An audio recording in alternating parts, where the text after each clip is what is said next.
एक जगह कथा थी।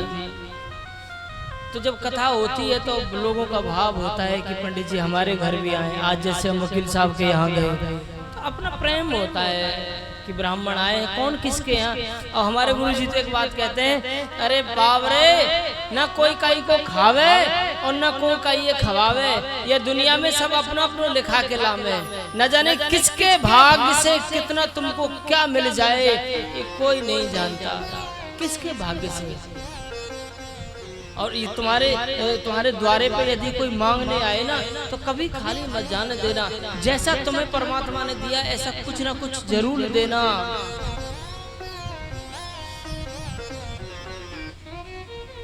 एक मैया हमको निमंत्रण देकर चली गई, कथा चल रही थी।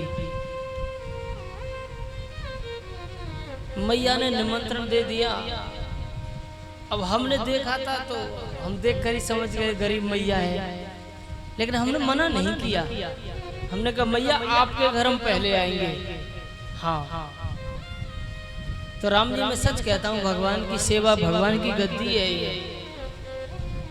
यहाँ बैठकर भी यदि हम झूठ बोलेंगे तो इस दुनिया में हमें कहाँ जगह मिलेगी। गर्मी का मौसम था, मैया हमको पैदल ही ले गई। दूर घर था मैया का, किराए से रहती थी। पीछे से उनका जन्म, पीछे से बिहार के रहने वाली थी, वो ब्राह्मण थी। उनके पति 20-30 साल से किसी सेठ के यहाँ नौकरी करते थे वहीं शहर में। हम मैया के घर गए। उस मैया का जब हमने कमरा देखा बहुत साधारण था। और तो मैं क्या कहूँ आपको,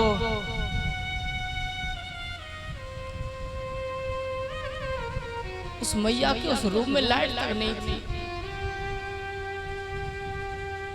लेकिन उस माँ का हमने भाव देखा तो उसके ऋणी हम हो गए। वो मैया हमारे ब्राह्मणों के लिए भोजन लेकर आई और लाइट नहीं थी तो मैया अपने हाथों से पंखा कर रही थी और कह रही थी कि व्यास जी आप नाराज ना होना, जैसा मुझे दिया है मेरा भाव था आप सबके घर जाते हैं, मेरी भी इच्छा थी कि आप मेरे भी घर आए और थोड़ा बहुत कुछ ना कुछ खा के। जिंदगी में परमात्मा जैसा देना उसी में खुश रहना चाहिए।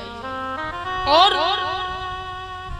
दुनिया का शुक्रिया करो मत करो, लेकिन जिस परमात्मा ने तुम्हें बनाया है ना, जब भी सो जब भी जगो उस परमात्मा का शुक्रिया करो कि ठाकुर जी हम जैसे हैं, जिस हाल में हैं अच्छे हैं। क्योंकि इस संसार में यदि कोई सबसे बड़ा दुख है, इस संसार में यदि कोई सबसे बड़ा कष्ट है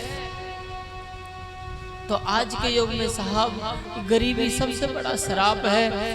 आज के युग में गरीब को कहीं मान सम्मान नहीं मिलता है। आज के युग में गरीब को कहीं प्रेम नहीं मिलता है। यदि ठाकुर जी आपको 2 समय के भोजन दे रहा है, ठाकुर जी आपको रहने के लिए छत दे रहा है, तो आप समझो हमसे बड़ा राजा कोई है ही नहीं। और हमारे गुरुजी तो यहाँ तक कहते हैं कि बेटा तुम्हारी जिंदगी में यदि परमात्मा ने तुम्हें ये निर्मल बुद्धि दे दी, परमात्मा ने यदि तुम्हें ये शरीर दे दिया, तो पहला सुख निरोगी काया, दूजा सुख घर में हो माया, तीजा सुख सुलक्षण नारी और चौथा सुख सुत आज्ञा का।